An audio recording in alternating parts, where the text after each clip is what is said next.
स्वागत है आप सभी का हमारे YouTube चैनल पे।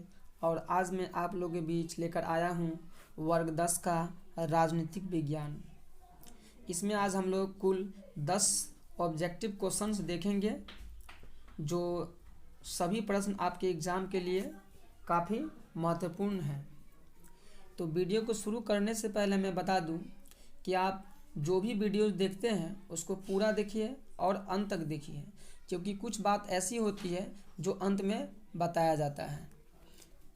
और कृपया करके आप लोग कोई भी वीडियो देखते हैं तो उस चैनल को ज़रूर सब्सक्राइब करें, क्योंकि वीडियो जो बनाने में समय लगता है वो काफ़ी मेहनत करना पड़ता है और काफ़ी समय भी लगता है, और आप लोगों को सेकंड भी नहीं लगेगा। आप लोग उस चैनल को सब्सक्राइब कर सकते हैं।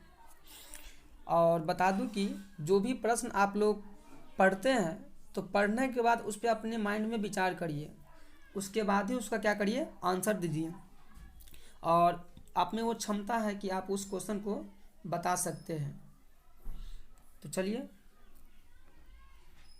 आज का पहला प्रश्न है। तो ये जो देख रहे हैं आप, लोकतंत्र में सत्ता की साझेदारी, ये आपका राजनीतिक विज्ञान का पहले चैप्टर है जिसमें कुल 10 प्रश्न हैं। तो चलिए, पहला प्रश्न कहता है कि श्रीलंका में निम्नलिखित में कौन सा धर्म है। ऑप्शन आपके सामने है।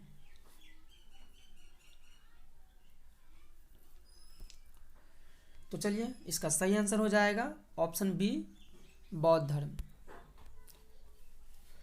तो मैं बता दूं कि 2011 में जो जनगणना हुई थी उसके अनुसार अगर देखा जाए तो श्रीलंका के 70.2% आपको बौद्ध धर्म से संबंधित है। और बच्चों, कभी कभी आपको पूछ दिया जाता है कि श्रीलंका कब आज़ाद हुआ था, यानी स्वतंत्र कब हुआ था।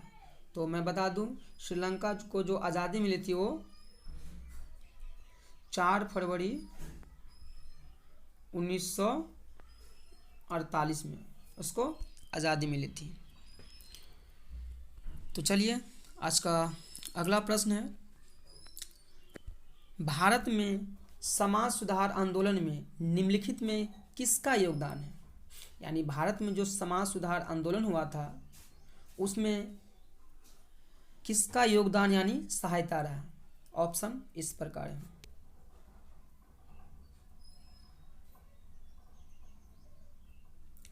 तो चलिए, इसका सही आंसर हो जाएगा ऑप्शन डी, उपयुक्त सभी। तो मैं बता दूं, ऑप्शन ए में है आपका ज्योतिबा फूले, और इसका पूरा नाम जो आपको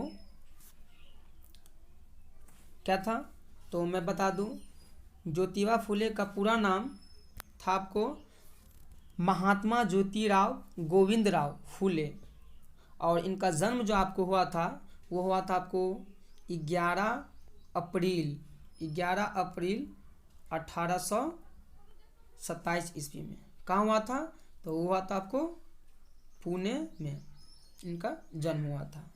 और इनका मृत्यु जो हुआ था तो वो हुआ था आपको 28 नवंबर 1890 ईस्वी में हुआ था इनका मृत्यु। और कभी आप सोचते होइएगा कि आखिर इसके नाम के अंत में फूले क्यों लगा है। तो मैं बता दूं, इनके जो पूर्वज जो थे काफ़ी पीढ़ी से पहले से माली का काम करते आ रहे थे। माली काम मतलब कि जो फूल का काम करते हैं, माला बनाते हैं और बेचते हैं। तो इनके पूर्वज भी ऐसे ही थे जो काफ़ी समय से शुरू से ही फूलों का माला बनाया करते थे और बेचते थे, इसलिए इनके नाम के अंत में फूले लगा है। और ये जो थे आपको, ये बहुत बुद्धिमान थे और एक समाज सुधारक कार्य भी यानी कार्यकर्ता भी थे। इस प्रकार ऑप्शन बी में आपको है महात्मा गांधी। तो आप लोग महात्मा गांधी के बारे में तो बहुत कुछ जानते भी हैं। तो मैं बता दूं, महात्मा गांधी का जो आपको जन्म हुआ था आपको, वो हुआ था 2 अक्टूबर 1869 ईस्वी में। और इनका मृत्यु जो हुआ था वो हुआ था आपको 30 जनवरी 1948 ईस्वी में। कहाँ हुआ था मृत्यु? तो वो हुआ था आपको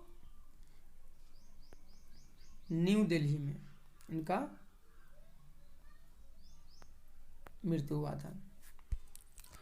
और महात्मा गांधी थे वो आपको 1800 यानी 1893 से 1914 तक वो दक्षिण अफ्रीका में रहे और दक्षिण अफ्रीका से वे 1915 ईस्वी के भारत लौटे। कब लौटे? 1915 ईस्वी में। और महात्मा गांधी को कैसर ए हिंद का उपाधि भी मिला था। ये इसलिए बताया है क्योंकि ये कभी कभी पूछ देते एग्जाम में। और दूसरे क्वेश्चन का आपको सी ऑप्शन में है भीमराव अंबेडकर। और इनके बारे में मैं बता दूं कि डॉक्टर भीमराव अंबेडकर जी जो थे आपको ये भारत के प्रथम कानून मंत्री थे। और इनका जन्म आपको 14 अप्रैल 1891 ईस्वी में हुआ था। कहाँ हुआ था? तो वो हुआ था आपको मध्य प्रदेश के डॉक्टर अंबेडकर नगर यानी महू में। कहाँ हुआ था? महू में इनका जन्म हुआ था। और वो मृत्यु जो हुआ था, इनका मृत्यु हुआ था आपको 6 दिसंबर 1956 में। तो चलिए अगला क्वेश्चन है तीसरा। भारत में, यहाँ पे जहाँ नहीं यहाँ होता, भारत में यहाँ औरतों के लिए आरक्षण की व्यवस्था है। आरक्षण की मतलब क्या? छूट। तो ऑप्शन इस प्रकार है, आप जवाब दे सकते हैं।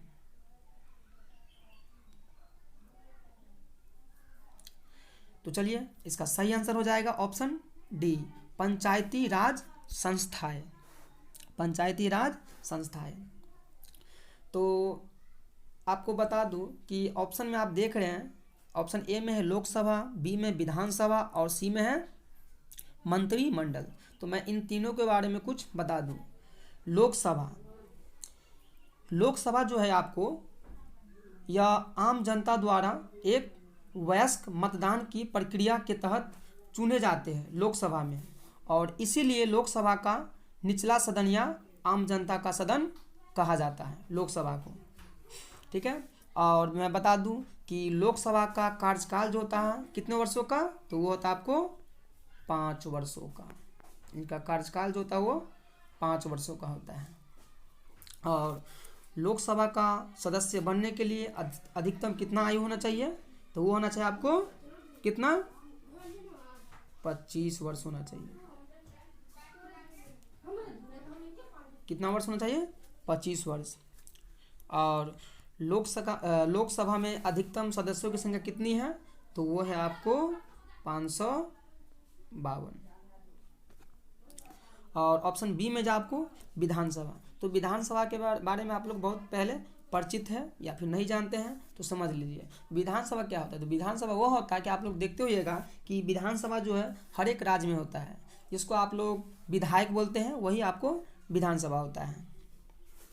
और मंत्रिमंडल होता है कि जैसे आपको मंत्रियों का जो मंडल एक होता है, जैसे में गृह मंत्री हो गया और रक्षा मंत्री हो गया, तो ये सब आपको मंत्रिमंडल के अंतर्गत आते हैं। और पंचायती राज संस्थाएं क्या है? तो ये पंचायती राज संस्था ये होता है, जैसे गांव घर में जो होता है आपको, आपके गांव में देखते हुएगा कि कुछ महिलाएं ऐसी होती है कि जिसको सरकार से कुछ आरक्षण मिलते हैं, कुछ अपने जीवन को व्यतीत करने के यानी सही करने के लिए, कुछ ऊंचा तक जाने के लिए। तो वो होता है आपको पंचायती राज संस्थाएं, जिसमें आपको औरतों को आरक्षण दिया गया है। तो चलिए आज का चौथा प्रश्न है, भारतीय संविधान के किस अनुच्छेद, यानी अनुच्छेद का अंग्रेजी में आप लोग कह सकते हैं आर्टिकल तो भारतीय संविधान के किस अनुच्छेद में सभी नागरिकों को स्वतंत्रता का मूल अधिकार दिया गया है, यानी फ्रीडम का? ऑप्शन आपके सामने है, जवाब दे सकते हैं।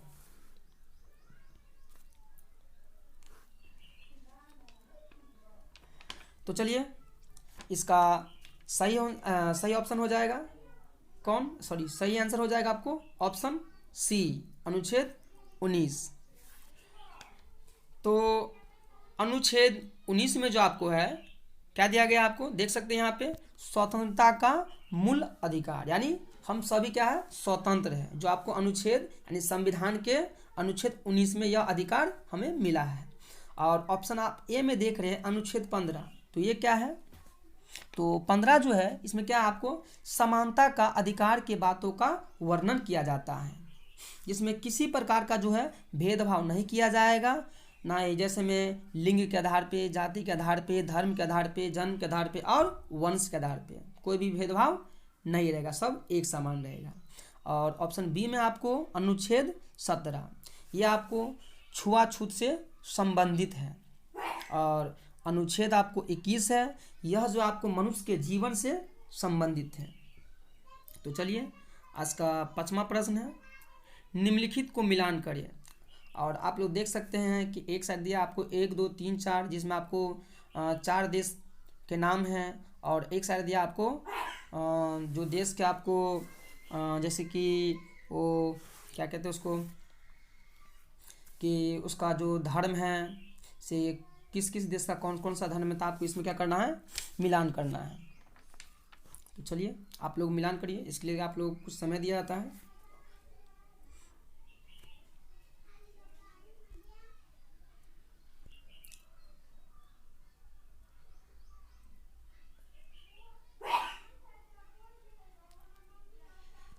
तो चलिए, इसका आंसर मैं आपको बता रहा हूँ। तो ए में दिया है एक में दिया आपको पाकिस्तान, तो पाकिस्तान का क्या है, इस्लाम धर्म। एक का आपको बी हो जाएगा। और 2 में दिया आपको हिंदुस्तान, हिंदुस्तान क्या है, यानी हमारा भारत क्या है, एक धर्मनिरपेक्ष देश है। और 3 में दिया आपको क्या, इंग्लैंड, तो इंग्लैंड का क्या हो जाएगा, डी, यानी प्रोटेस्टेंट। और लास्ट में दिया आपको 4 श्रीलंका, श्रीलंका का क्या हो जाएगा आपको बौद्ध धर्म, या आपको प्रश्न में भी आप लोग पढ़ चुके हैं। तो इस प्रकार से हम लोग मिलान कर लिए हैं कि पाकिस्तान का आपको इस्लाम है, हिंदुस्तान का आपका धर्मनिरपेक्ष है, इंग्लैंड का आपको प्रोटेस्टेंट है, और श्रीलंका का आपको बौद्ध है। 6ठे प्रश्न में कहता है कि निम्नलिखित व्यक्तियों में कौन लोकतंत्र में रंग भेद के विरोधी नहीं थे, यानी लोकतंत्र जो है उसमें रंग भेद के विरोधी कौन नहीं थे इस चारों ऑप्शन में से।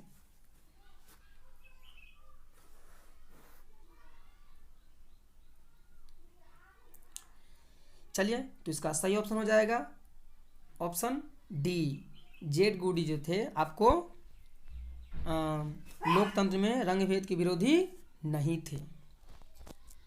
चलिए, आज का 7वां प्रश्न है, टॉमी स्थित और जॉन कार्लोस निम्न में से क्या है, यहाँ पे है छूट गया है होगा, आपको बताना है कि टॉमी स्मिथ और जॉन कार्लोस निम्न में से क्या है।